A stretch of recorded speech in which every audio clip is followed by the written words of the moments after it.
How to stay calm in high stress situations. In this video, I'm going to share with you my top 3 tips for you to stay cool, calm, and collective when stressed in the job, on the job, or off the job. Check it out.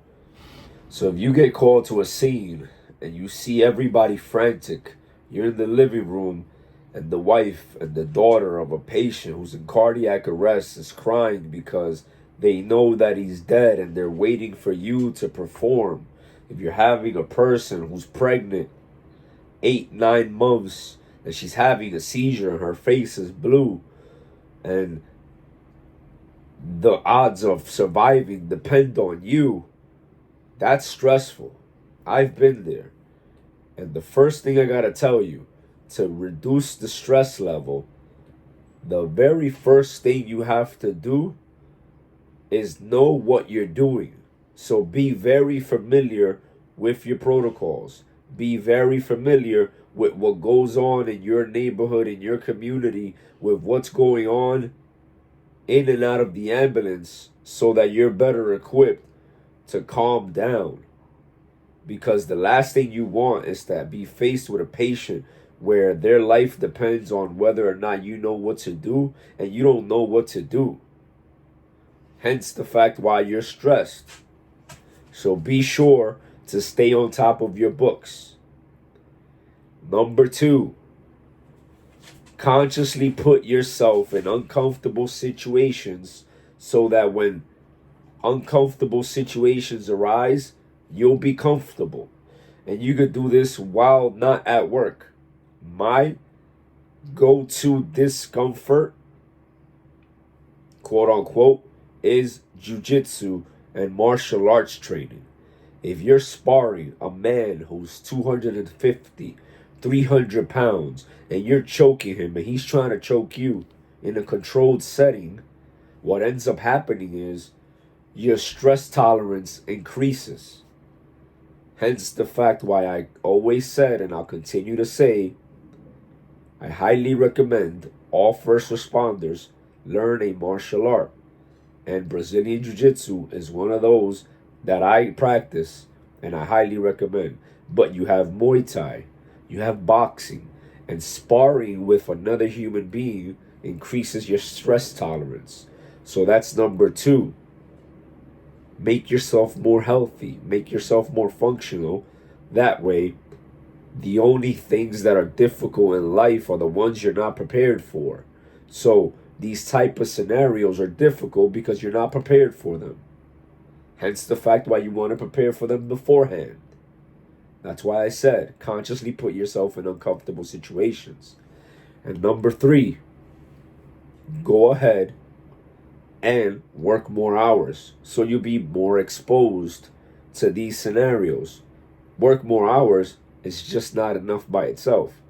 It's also work more hours in a busy neighborhood.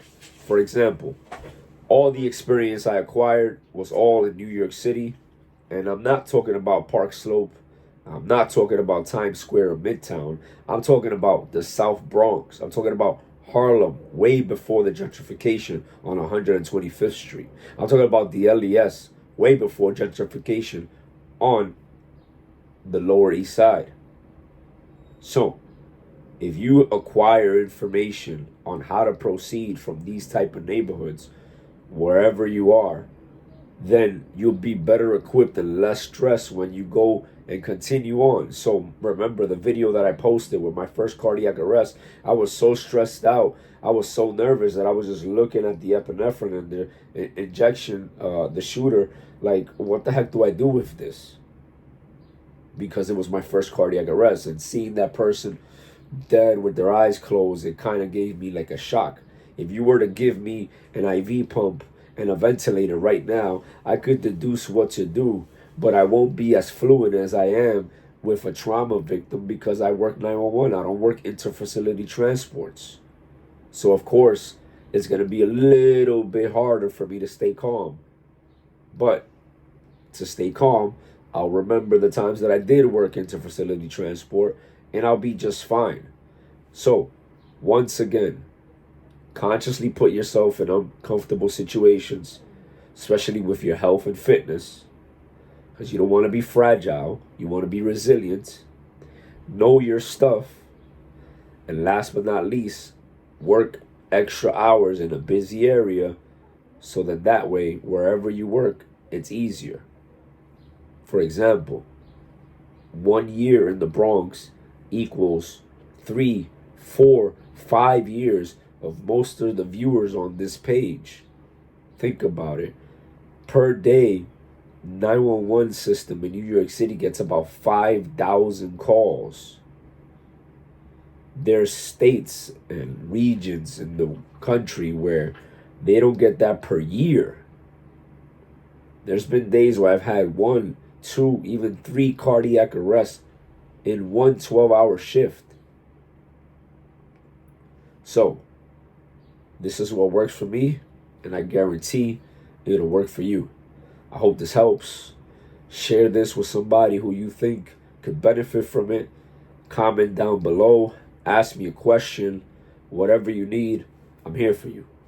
Peace.